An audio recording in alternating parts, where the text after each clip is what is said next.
परमेश्वर मौका दे रहे, जगत के छोर तक कहते जाओ, जो मैंने तुझे सिखाया है मेरे लोगों को मानना सिखाओ, जगत के छोर तक जाओ, कोई भी छूट ना जाए, कोई भी ना छूट जाए, सबको परमेश्वर का गुड न्यूज दो कि परमेश्वर सबके लिए आया है, दीन दुखी अमीर गरीब सबके लिए आया है, इसके राज का अंत नहीं होगा।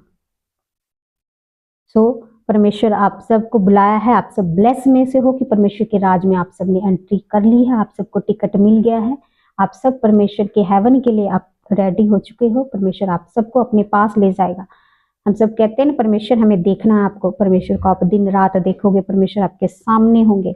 अभी सिर्फ उनका साइन देखते हो आप, छोटी छोटी ब्लेसिंग, ये कुछ भी नहीं, ये छोटी है। परमेश्वर कहते ये टेलर है, मैंने तुम्हारे लिए क्या रखा है तुम्हें तो अभी पता भी नहीं, ये तो टेलर है। हम कहते गवाही, तो हमें लगता है वाह परमेश्वर सच में महान है, हमें ये गवाही दे दिया, हमें ये चीज दे दिया। परमेश्वर कहते बेटा ये तो टेलर है, मैंने क्या रखा है तुम्हारे लिए तुझे अभी पता भी नहीं, कितना खजाना मैंने तुम्हारे लिए रखा है।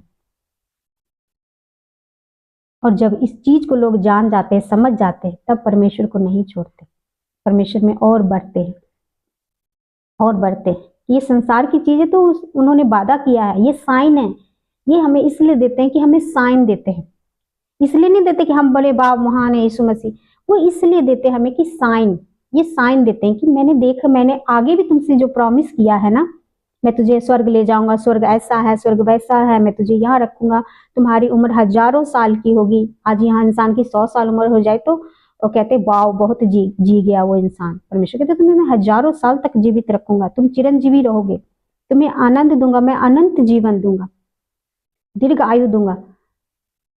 ऐसी ऐसी वादा है परमेश्वर का। तो हम कैसे जाने क्या वादा सच्चा है कि झूठा है? तो परमेश्वर कहते साइन देता हूँ कि क्या तुम्हारे जीवन में जो चल रहा है मैं तुम्हारे दुखों को लेता हूँ कि नहीं, ये साइन होगा। जब हमें ये साइन मिलने लगता है कि प्रभु हमारे इस जीवन का तो दुख खत्म करो पहले, तभी तो हम जानेंगे।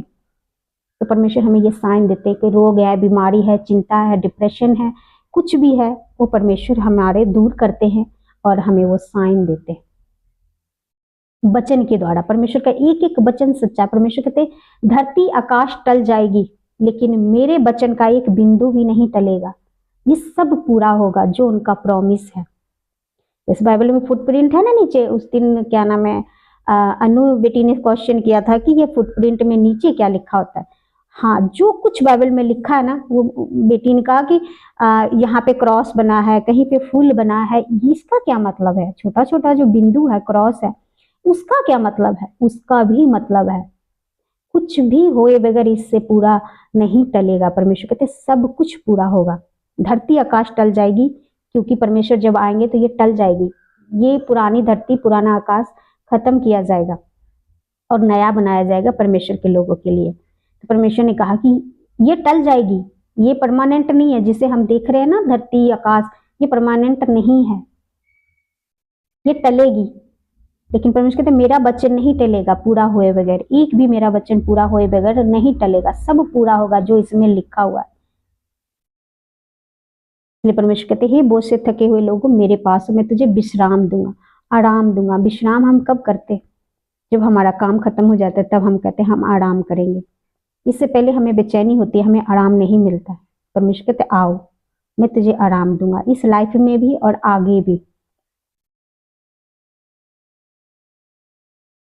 हमने कभी सफर करते देखा होगा कि कुछ गांव के जो लोग होते हैं वो क्या करते हैं, उनके पास जो पोटला होता है, झोला होता है, कुछ भी होता है, वो माथे पे लेके चलते हैं ना। तो जब बस मिल जाती है, कहीं सफर कर रहे हैं, अगर बस में चढ़ना हो तो अपने झोला को लेके माथे पे जा रहे होते हैं, और जब बस में बैठ जाते हैं तो क्या करना चाहिए? उस झोले को माथे पे रखना चाहिए कि नीचे उतार देना चाहिए? बताएं। नीचे उतार देना चाहिए। हाँ, कंडक्टर ने बोला कि माता आप बस में चढ़ गई हो, आप झोला को नीचे रख दो। उस बुजुर्ग माता ने माथे पे ही झोला रखा हुआ था, बोली नहीं। अब बताओ उसको कैसे समझाया जाए कि अब तुम्हें ये बोझ उठाने की जरूरत नहीं है, तुम बस में बैठ गई हो, अब तुम्हारा बोझ, बॉडी का भार और झोले का भार भी कौन उठा रहा है? बस उठा रहा है। तो हमें यीशु मसीह वही कहते इस वचन के द्वारा कि हे बोझ से थके हुए लोगों, मेरे पास आओ, मैं तुझे विश्राम दूंगा। कुछ लोग प्रभु के आने के बाद भी प्रभु में उस बोझ को अपने सिर पे लिए रखते। हम इस वचन पे, इस वादे पे यकीन नहीं कर पाते हैं कि परमेश्वर ने कहा है कि मैं तेरा बोझ ले लेता हूँ। कंडक्टर ने कहा कि बोझ उतार दो, क्योंकि मैंने तुम्हारा जो किराया लिया है ना, इसका इसमें भी आ गया, आप तुम नीचे रख दो, माथे पे रखने की जरूरत नहीं है। इतनी सी बात लोगों को समझ में नहीं आती। अगर इतनी सी बात समझ में आए तो परमेश्वर का पल्ला कभी कोई नहीं छोड़ेगा, जो समझ जाएगा इस बात को।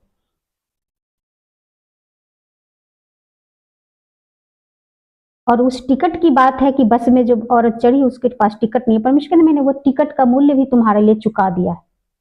उस क्रूज पर तुम्हारे लिए सब कुछ फ्री है, बस खाली यकीन करो। इतना सा छोटा काम करने में हमें मुश्किल आती है। परमेश्वर कहते यकीन करो, विश्वास करो, बस विश्वास करो। और जितने लोग सचमुच विश्वास करते हैं उनकी महिमा को देखते हैं। जैसे हमने ये इतनी सुंदर गवाही सुनी, क्या उन बहन को विश्वास था? पढ़ी लिखी है, वो एजुकेटेड है, उनको पता है कि साइंस कह रहा है कि नहीं होगा। मेरे हस्बैंड में जो प्रॉब्लम है, मुझ में प्रॉब्लम है, मेरे हालात इतने साल हो गए मैरिज के, नहीं होगा। दिखाई तो ये दे रहा है, सच्चाई तो ये समझ में आ रहा है, लेकिन कहा परमेश्वर ने विश्वास करो, और बहन ने विश्वास दिखाया। करना क्या है?